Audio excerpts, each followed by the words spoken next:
Umani ng reklamo at pagkadismaya mula sa ilang tricycle drivers sa Cagayan City ang ipinalabas na master list ng mga benepisyaryo ng 5,000 pesos na ayuda matapos umanong maraming hindi nakasama sa listahan na kahit maghapon pang pumila.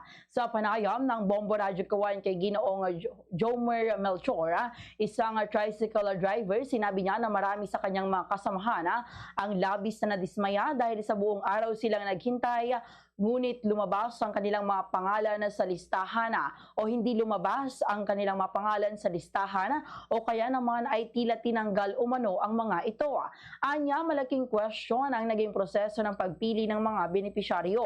Dagdag pa niya ang naturang ayuda ay para lamang sa mga lehitimong tricycle driver, subalit driver's license at form lamang umano ang hinihinging verifikasyon.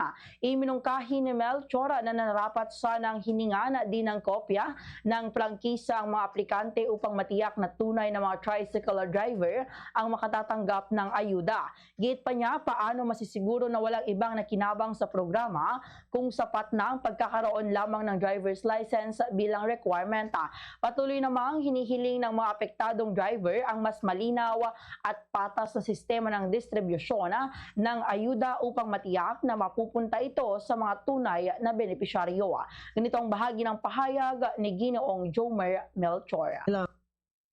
Kasi may second batch daw po pero malabo na yun. Hindi ma'am, ang pinapakita lang po namin doon, national ID at license mo. Yun lang po sabi nila ma'am, tricycle driver lang yun.